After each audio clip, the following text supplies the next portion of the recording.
Yon, kita nyo yun? 40,499. Meron kang napakaangas na gaming setup. 27 inches gaming monitor, video card na AMD Radeon RX 6600. Libre na rin yung gaming keyboard at saka gaming mouse mo, boss. Meron ko pang extended mousepad. So, wag na natin patagalin. Pasok na natin yung intro.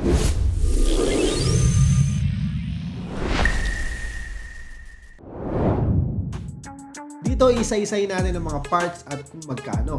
Para naman may chance kayo na isearch sa iba o mag-canvas. Lahat naman tayo gustong makatipid at makasulit sa mamibili. Pero dito sa UniPC, sinisigurado namin na magiging happy kayo sa presyong ibibigay namin. Siyempre, hindi lang dapat mura.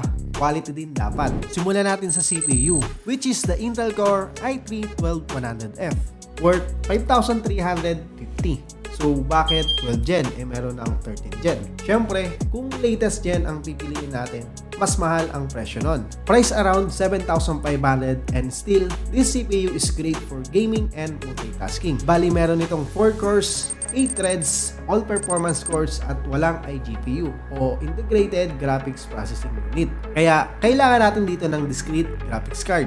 Ang difference lang naman ng i3-12100F versus i3-13100F is the core frequencies na hindi naman masyadong big deal. Alam mo ba na kayang sumabay ng i3-12100F versus i5-11400 on gaming and performance? In overall rating, mas mataas pa nga itong i3-12100F versus AMD Ryzen 5 5600G naman na mas mahal compared sa i3-12100F.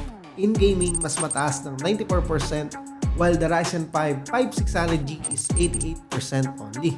So, almost same performance ito ng Ryzen 5 5600X. Alam mo na hindi basta-basta i3 lang to. Tulad ng sabi ng mga bossing natin, i3, may question mark tapos may kasama pang emoji. By Boss Jan. Sabi naman ni Boss JR, boy pa pala i3. Si Boss More naman, i3? Okay po, thanks. Ito by Boss DM naman, i3? Insan naman, dahil pang tawa. 2023 na, insan. Kaya naman napasabi na lang si Boss CJ ng daming engot dahil i3 CPU, hahaha. FYI, para sa mga ignorante dyan, i3-12100F is almost same performance ng R5 5600X. Ito pa isa, goods na for 40k since i3-12100F at may RX 6600. And then, hindi tinipid ang PSU. Don't know why some people are hating on this build, which doesn't make sense. Yan ang sabi ni Boss Mark. So, kinuha natin tong mga comment na to dun sa ating pinost na Reels worth 40,000 PC build.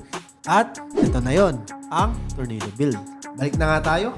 For the CPU cooler, stock CPU cooler ang gagamitin natin. Pero kung gusto mo, pwede kang mag-aftermarket air cooler to have better performance. Next is yung ating motherboard. The Emax EMX H610M Pro worth 3,800. Ito yung brand ng motherboard na kadalasan ginagamit sa mga computer shops. Paano ba naman?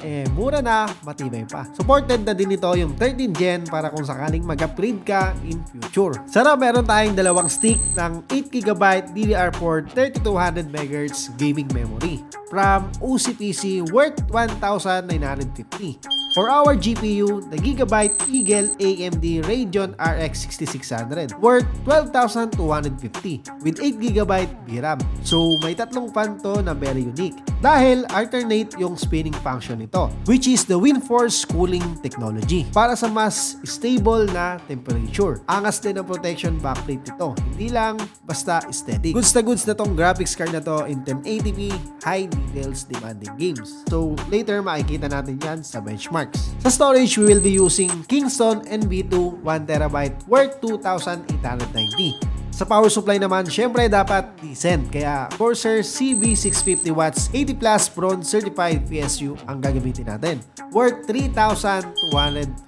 Napakaganda at tested na tong power supply na to.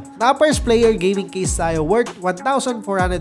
Meron itong magnetic opening and closing tempered glass. So easy dusting and cleaning. Wala nang screw dito, bossing. Hilahin mo lang to at mabubuksan mo na siya. Nasa taas yung ating mga ports, meron dalawang USB 3.0, isang 2.0, a microphone jack, headphone jack, LED key switch, a reboot, on and off button, at may mga dust cover din ito. Meron din tayong RGB pads. Firebase G1 from first player worth 690. Bali tatlong 120mm fans to. May remote na din for different modes na depende sa trip mo kung anong kulay yung gusto mo. Pwede mo rin siyang patayin kung ayaw mo ng ilaw. At last, gaming monitor from Fonodar. The Fonodar GM2765F na naka 27 inches Full HD, 165Hz refresh rate, 1ms response time at naka IPS panel na. Pogi at ang angas ng looks, pwede mo i-adjust taas baba yung height kung saan ka komportable. Pwede mo ding i-rotate vertical at meron pang RGB lighting sa likod. Ang presyo nito ay 8,900. Okay, simulan natin sa Valorant with high settings. So, nag-range ito ng 160 to 200 FPS. Ito yung laro na karaniwang nire-request sa amin na i-game test. You know, sa poll, akalaan nyo, may tutok pala tayo dito. Next is Farlight 84 at naka-ultra settings tayo dito mga boss. Average of 190 to 240 FPS. At yun, no, tumi-triple kill tayo. Kalain mo yun. Okay, sunod ito, mainit-init pa to, CSGO 2 with high settings at 1080p. Average FPS of 160 to 240 FPS. Next is Call of Duty Warzone. Paborito ng karamihan at 1080p high settings. Average of 80 to 90 FPS. Not bad dahil mabigat-bigat tong laro na to, mga boss. Yun nga lang, tinamaan tayo. Di nga pala tayo si Cardo, mga boss. Nakaka-enjoy itong laro na to mga boss. Sapot-sapot lang tayo dito. Anyway, naglalaro ito ng 80 to 170 FPS. Depende sa scene syempre.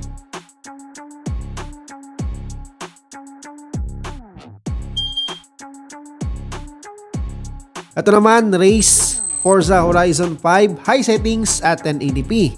Averaging of 120 to 140 FPS. So, goods na goods. At last, ito yung Cyberpunk 1080p high settings at napakabigat itong laro na to. As you can see mga boss, nasa 50 to 70 FPS tayo. Pero pwede nyo namang babaan at timplayin yung mga settings ng mga laro na yan if you want high FPS as always mga boss. Diba? Ayos na ayos. Kung nagustuhan nyo mga boss, pwede nyo aming i-subscribe, libre lang yon. At kung interested ka naman, boss, gusto mo umorder, kontakin mo lang kami dito. Cash on delivery at cash on pickup tayo mga boss, nationwide. Pwede din ang installment bossing, home credit at credit card. At muli mga boss, ako si Jay from UniPC, where affordability meets the quality. Subscribe mo kami ha. Thank you.